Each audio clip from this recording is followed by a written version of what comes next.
Hi, Martin. Hey, welcome everyone. Thank you for being Yeah. here. My name is Jonathan Lipp from the Big Apple Film Festival, and thank you for joining our Agents and Managers Conference this week. Just as a reminder, our festival is going on all throughout the week up until Friday, May 27th, with films available in person at the SVA Theater in New York City, as well as virtually. In addition to that, we have our Agents and Managers Conference. And with us now, we have Martin Toe, who is an agent with the A3 Artist Agency. Hello, Martin. How you doing? Hi.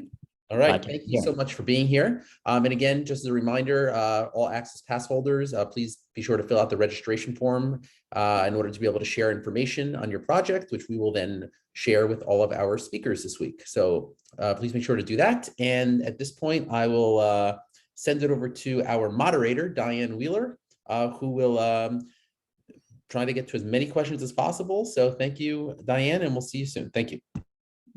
Well, thanks, Jonathan. And again, hello and welcome, Martin. So glad you're here. And if you could just tell us, if you could just tell us a little bit about yourself. So I am a Texan born and raised. If we're going to go that far back, I went to school in New York, had no inkling of the entertainment industry. My parents made me go to law school where I thought maybe I'll do something interesting like entertainment law, which brought me to an internship at UTA, my first summer of law school, and just kind of fell in love with the industry and being kind of on the business side of a creative industry. And from there, I graduated law school, started at the UTA mailroom, worked my way up to coordinator in the TV Lit department, and went to be a manager for 2 years. And then went back to an agency, was at Paradigm for 2 years before COVID, and then kind of part of the Lit team at Paradigm moved over to A3. So I was part of that move. Okay, well, thanks so much. And so our first question, right into it. I'm a writer director and I've just made a short film. And my question is, if you're just starting out and have a short film that you have recently made, would that work as a reel instead of a sizzle reel?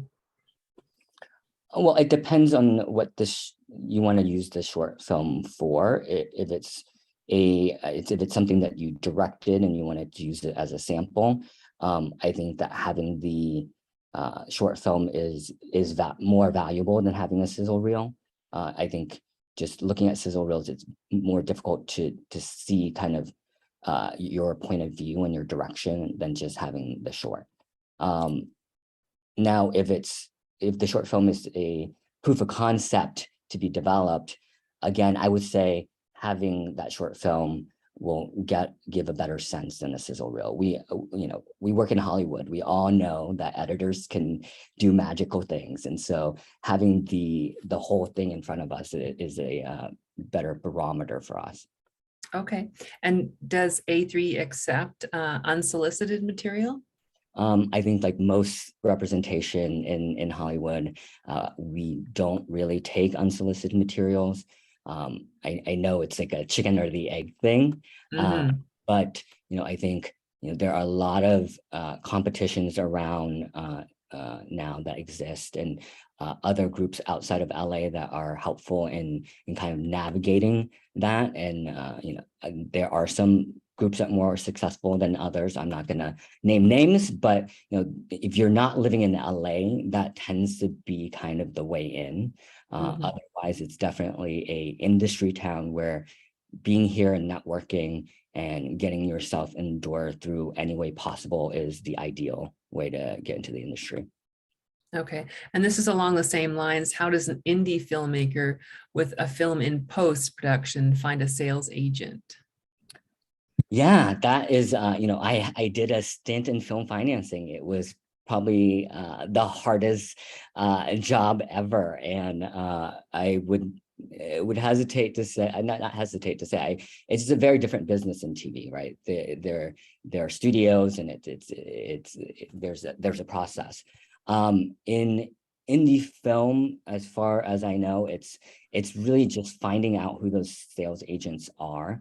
There are a lot of them. They go from really big time sales agents at big agencies to smaller ones that take a look at a lot of things. But again, I think it is a lot of these places tend to not take unsolicited materials. It would have to come from someone they know, or they see it at one of these competitions that you can enter, or a smaller festival you can enter. Okay. And when it comes to creating an IP, what is crucial to have legally sent with your pitch to an agent or a production company? I think the WGA generally frowns on sending printed materials. I think that is kind of position that they have. For our clients, when we take pitches out, it's with producers we've worked with before. And so there's a certain trust that we have in each other. We prefer, and I think producers and buyers prefer to hear an oral pitch versus read a written pitch. I find that to be more useful. I know a lot of people trying to break in will create packets. And in general, I find that those packets don't have enough information to really get people excited. I think there is a structure to a pitch that needs to dive in a little bit more. And I would say, most importantly, it's the character development. A lot of TV series now are more character-based than world-based. And even if it's a big world, it's character-based. Okay. And I've optioned a couple of scripts that didn't sell. Is that a plus or a minus to include in a writer introduction letter? I think this is a hard one. I think that, getting something optioned is always an achievement. The process of development there's so many steps in which something could fall apart. And so that first step is a point saying that, someone was interested in this, there's something there. On the flip side, sometimes it suggests that, especially if it's optioned by people that we don't know, it doesn't say as much to us than having it optioned by someone that we worked with in the industry. Okay. And once a short film has done the festival circuit, what is the best place to put it? So perhaps Amazon stopped hosting unsolicited content, but other options, what could they be? Vimeo. So what's next? Yeah, I mean, all those things are options. There isn't going to be a distributor that is going to pay you generally if it wasn't already picked up by a distributor. And it's a lot of your own legwork. It is an indie film, and so you would be the one that would try to market it and get it to as many eyes as possible. Okay. Do you have any suggestions for an indie web series working towards pitching the show to a network? In terms of web series, I think that the industry have kind of moved away from that. We had that quick moment with Quibi and Snapchat, and all those platforms have not really had any success in doing so. I think the industry is still very focused on the traditional TV series right now, and the kind of smaller bites, as Quibi called them, tend to not. It's harder to find a place. Okay. And so in your theater division, are you most interested in musicals, dramas, comedies? What genre? Yeah. Yeah. So in our theater group is it's very robust, and they represent musical theater writers. They represent playwrights, drama, comedy, producers. So yeah, they do kind of represent the gamut of the theater industry. Okay. And other film festivals, other than film festivals and contests, what are some other ways to get representation for your script? Oh, this is the $1 million question. Right. It is. It's perseverance, it's networking. It's just, there is no linear roadmap to doing this. You know, I represent people who I read their script the first time and passed on. And then, you know, the second time it came through a manager, and, you know, it changed my mind because I had some more support from a manager. You know, we get things from lawyers, we get things from execs, we get things from our clients and from our friends. And so, you know, it is really just really pushing. And like I said, I think that there are some of these programs that are helpful in getting scripts out there.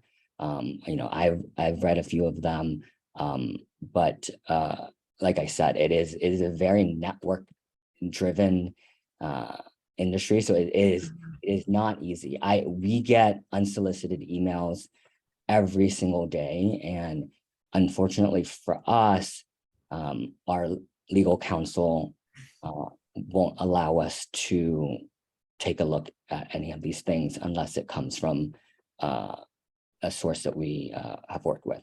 Do you see something like IMDb contacting people through that, or LinkedIn as a viable networking, you know, opportunity for?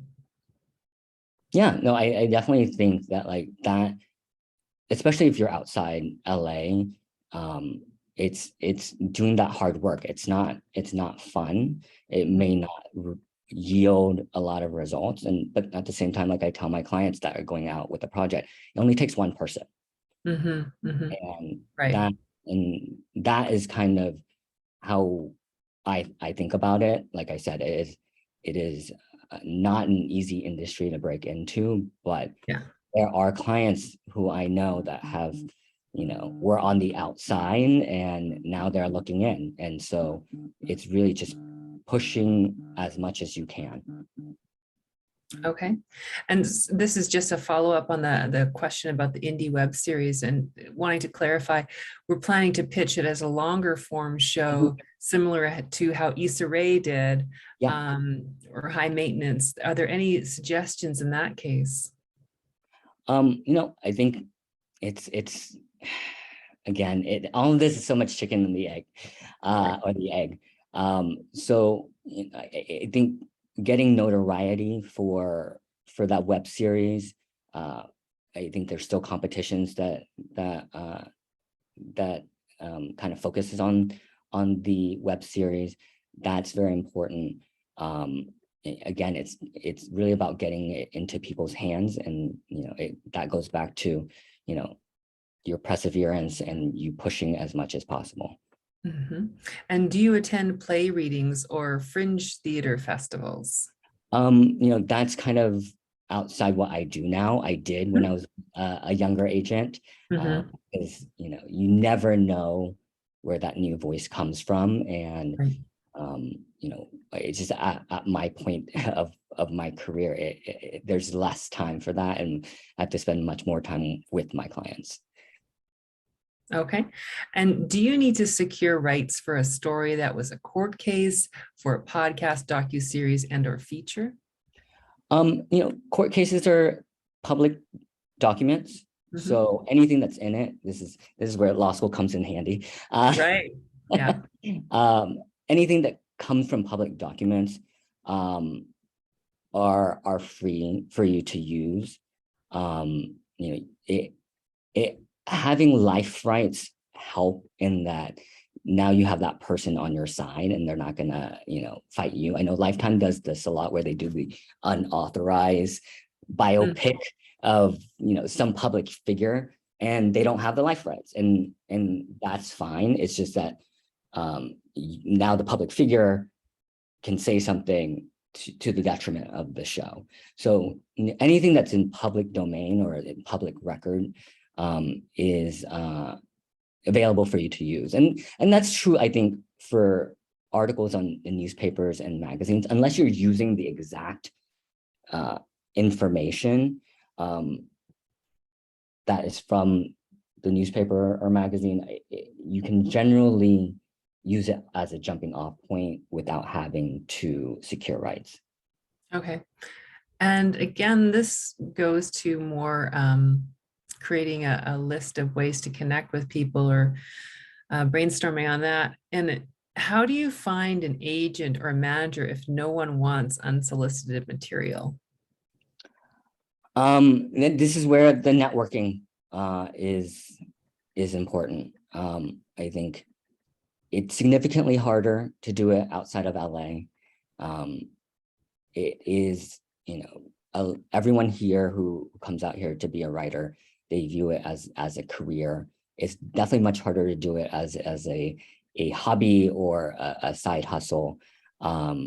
So, that's, like I said, there are clients that we represented that came here and knew nobody. And, by living here, just kind of being in writers groups and going to theater and doing those things, kind of connect you to other artists. And that's generally how, we all get connected. Mm-hmm. And you have, A3 has offices in New York, LA, and the UK. So Yeah. are you accepting, projects, international projects here in the US? Yes, I actually also handle formats, mostly from Korea and Japan as well. So, IP coming out of other international, from the international community is something that we definitely will look at. And if you're LA based and have a feature film that was wrote and directed currently that's in post-production, would you suggest going the film festival route first prior to reaching out to managers and agents? I think, again, this is like, there's no right or wrong way to do this. I think, sending it to managers and agents to hopefully get that one person to watch is a very good idea. And then you can attack it secondarily with the film festival. So they're not mutually exclusive. You can do both. And like I said, sometimes you have something, you send something out and someone looked at it or didn't look at it, but then you take another route and it comes back to the same person, and now this person's interested. Okay. Can you give us an idea of a trajectory of a project that was submitted to you and what the process is in terms of when you first, set eyes on it to production? I work mostly in the TV space, and the TV landscape has changed a lot. When I started, I chose TV because there were specific seasons. There was a development season in the summer, and then things get picked up to pilot, and then it's picked up to series or it goes away. TV has become more like the feature business, where things can take a very long time to get off the ground. One of the first projects I sold to Stars was when I was a manager. So this is 5 years ago, and only this year has Stars started talking about casting the lead. So that was one situation where it took 5 years to get a TV. I mean, it might even take longer to get off the ground. When in the TV space, when you're doing a broadcast show, that's a little bit quicker. I think that tends to fit more in the, get out in the summer. It gets pilot pickup in the fall, and then in the spring we figure out who's going to series and move on from there. The feature space is generally a long and tedious road. A lot of the, as you can see in theaters right now, it's like a lot of bigger movies, and then you have the Netflix and Amazon who are spending money on movies as well, but at a lower budget. And that requires a lot of packaging and putting things together, getting directors on board, getting actors on board, and everyone's schedule is subject to change, right? Because if you're packaging a project together with hot actors or a hot director or what have you, things can move around. And so, it is, again, an active, really your active, like staying the course and being passionate without, losing that interest or that drive. Okay. And so if a writer emails an agent and tells them that their series has an Emmy-winning EP and a Golden Globe-winning EP attached, and say nothing about the content, is that still an unsolicited submission? It would. This is where we become very, very cynical people. If you have an award-winning EP and a Golden Globe-winning director or what have you, we assume that they have agents, and we assume that their agents are aware. And so, so something like that kind of raises kind of our bat signal a little bit, saying, so what is the other party doing? If they're the EP, they should be producing. Okay. And so given the current climate, being in the middle of COVID, you were saying earlier that it takes so much longer, so much more time to make a feature versus TV. If you're a new writer starting out, do you think it is, there's any more weight to focusing on a TV script versus writing a feature? What are your thoughts on that? I used to kind of lean more towards, write a TV series, but I've become, I think the marketplace has kind of readjusted itself where the streaming platforms are figuring out their movie development, their feature development. So I'm back to saying, there is still, I wouldn't say frothy, but still good business in the feature space in terms of selling scripts. And as a young writer, it's about a spec script. A pitch is probably not going to work because these producers they need to see a sample, right? And again, pitch decks tend to not have enough of that information as well. So if there's a feature script that you want to write, I would say definitely spec it out, because that is essentially the proof of concept for a new writer. Okay. And what are your thoughts on pitch decks and sizzle reels? Yeah, I think I've mentioned this, and starting at A3, it's really funny because I've never really got a whole bunch of pitch decks or sizzle reels, and I've been getting it more at A3 because our theater department again is very robust, and then our unscripted department is also very robust. And that in the unscripted department, I'm finding out that I think when the first WGA strike happened, a lot of writers that moved to LA were like, oh, well, we're kind of screwed for now. So I'm going to go do the new thing, which is blowing up in the TV space, which is the unscripted world. And so a lot of our unscripted producers do have projects that they want to do. And in that space, these pitch decks are more important in terms of how they go out to the marketplace. It is less so in the TV and feature space. A pitch deck is useful as ancillary materials, but cannot be the primary material to go out with in the marketplace. Okay, so for someone who's written quite a few screenplays and option projects that were canceled during COVID, what do you think the best way is to find a manager if there's somebody who can pivot quickly and write under pressure?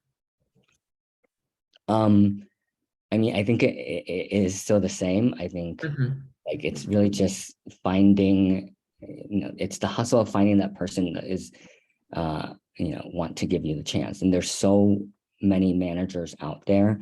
Generally, I would say finding a manager is probably easier than finding an agent. There's a finite number of agents. There are, I think, a lot more managers out there. It's just the way that we're set up. Agents have to be bonded and all that good stuff. And so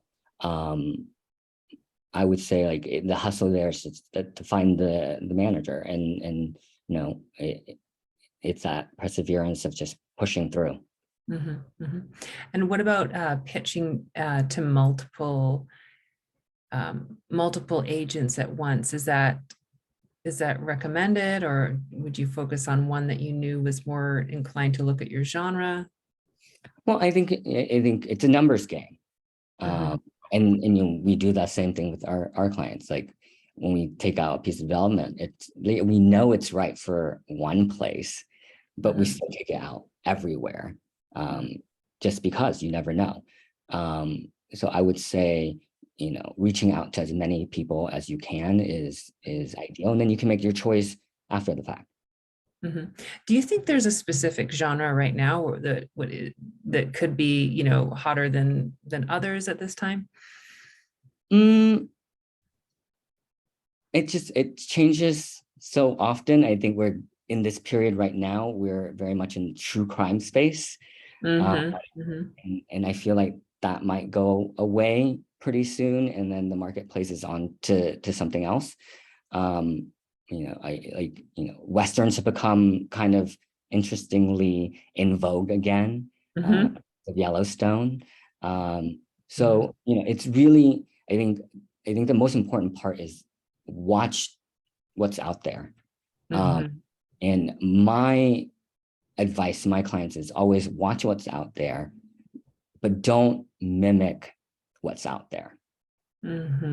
Because no one needs to buy another Yellowstone, but they might want a Western that approaches it in a very different point of view. Like a Westworld. Yeah, exactly. I mean, like CW has Walker Independence, which is a period Western, and it's very CW. It's very, sexy but it's a very different point of view than Yellowstone in the way that it's executed. So definitely watch what's out there. Don't try to mimic anything. It never works. Like when Empire was a huge success on TV, everyone said that they wanted their blank version of Empire, and none of us have seen that version of Empire. Yeah. What made it so compelling is the originality of it. Yeah, exactly. Yeah. Okay. And since so few movies are made from the screenplay contest winners, why is this avenue still so popular?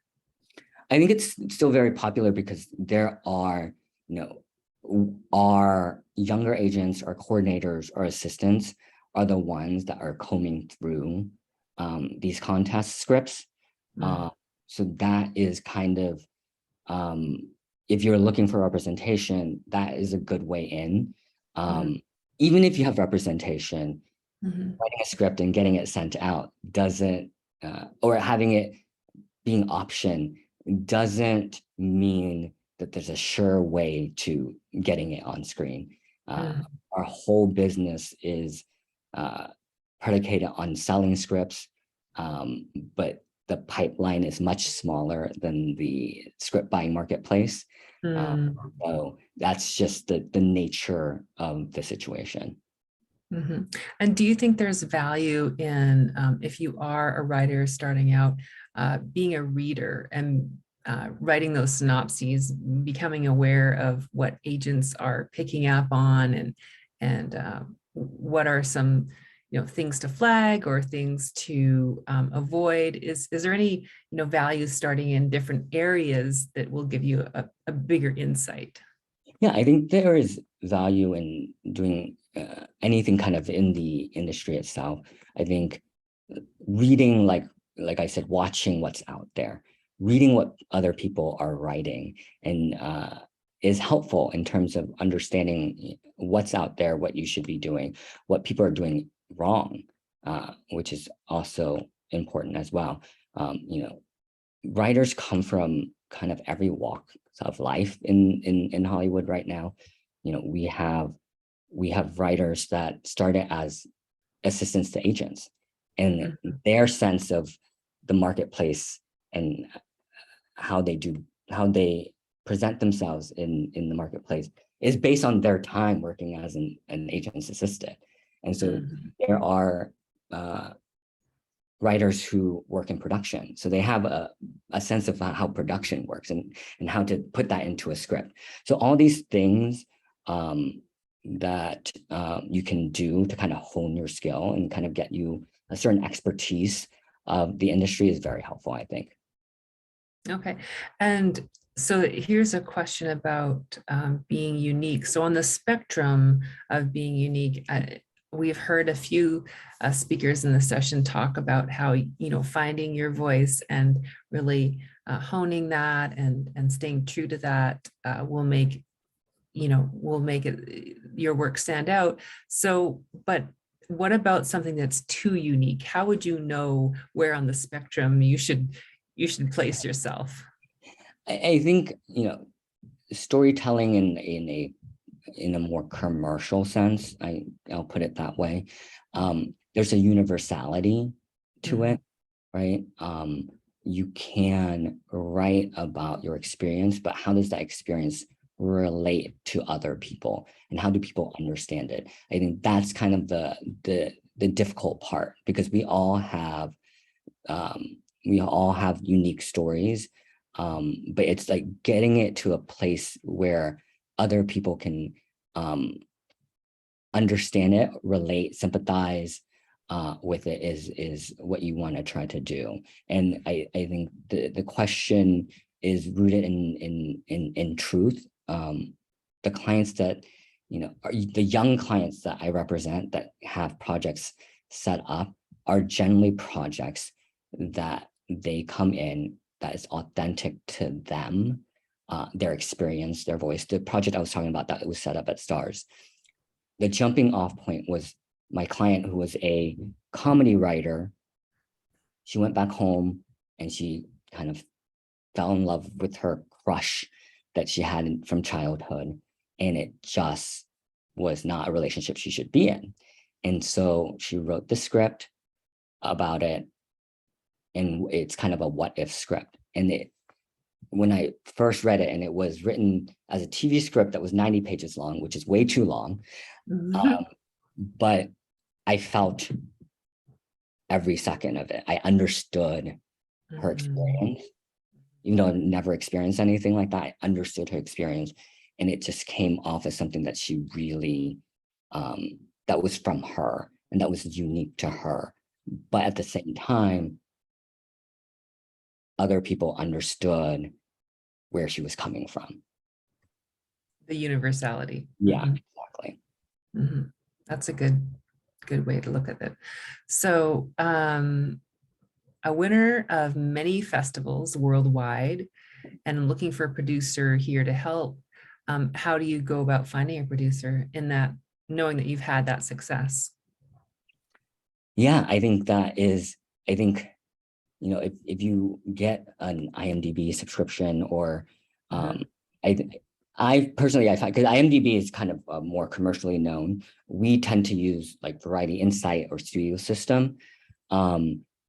I think it's, and this is going to be like, the hustle part of it.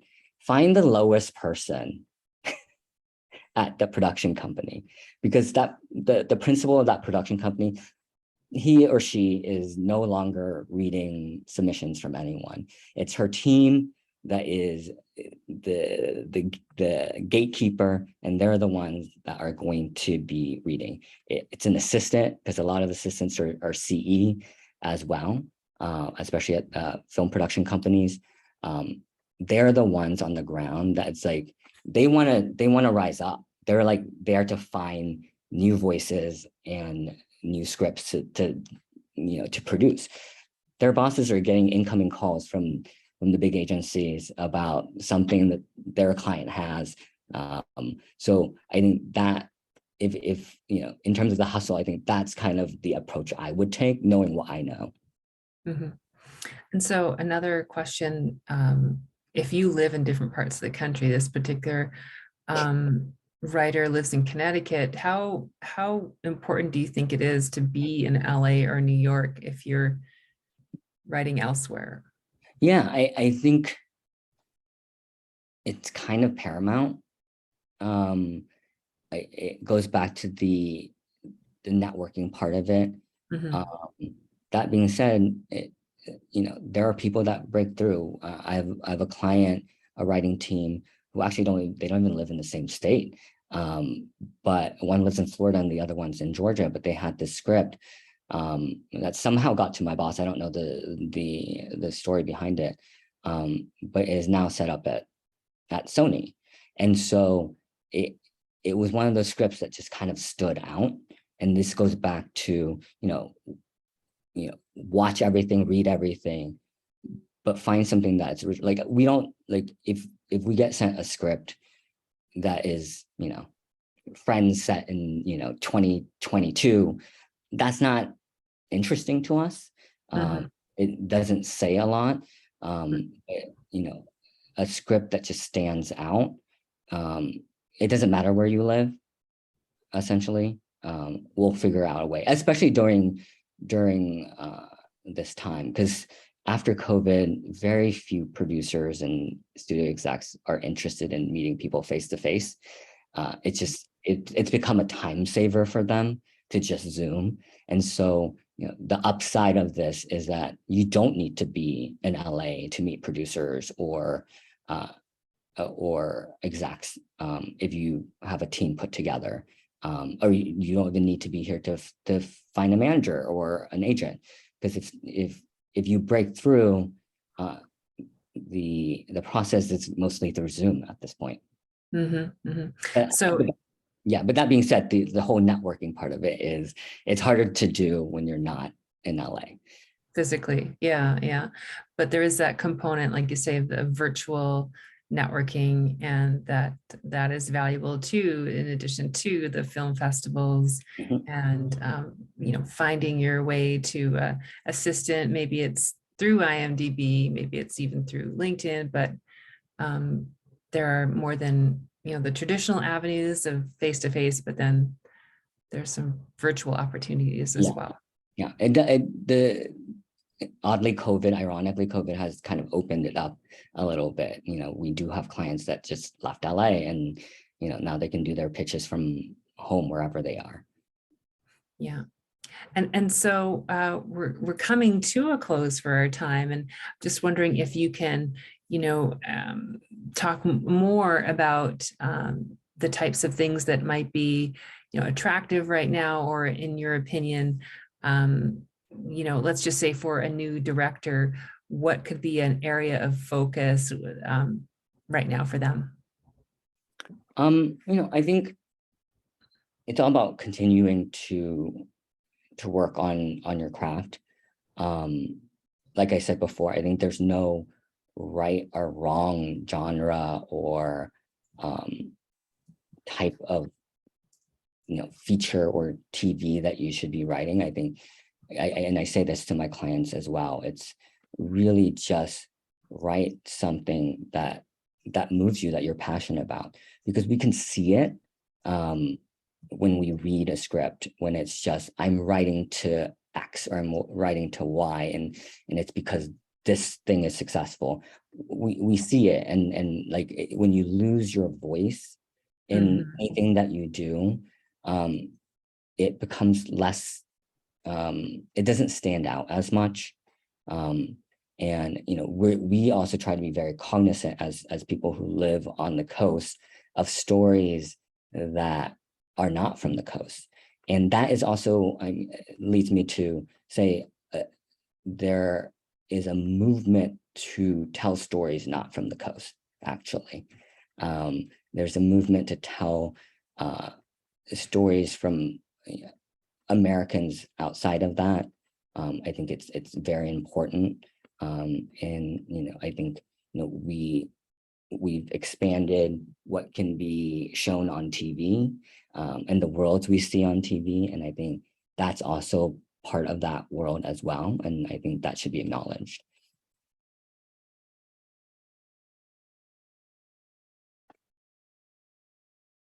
Oh, Dianne, I think you're on mute. Sorry about that. One more question here.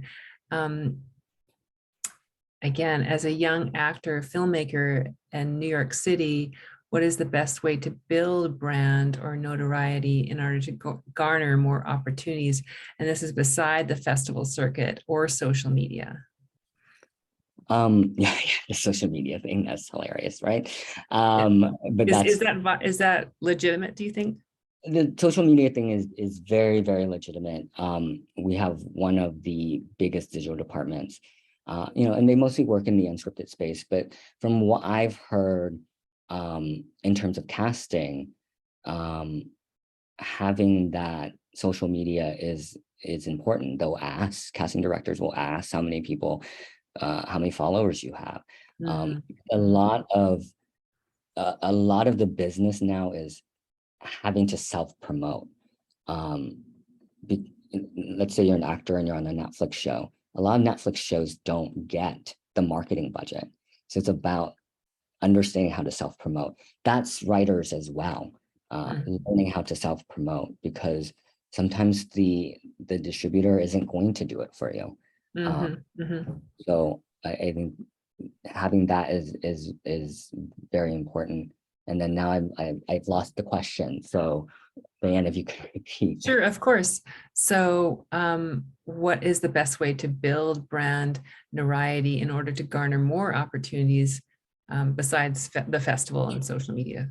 Yeah, I think if you're in New York doing theater, doing the fringe thing, if you're a comedy person, go do stand-up, go to these comedy classes that they have. A lot of people meet each other through those venues.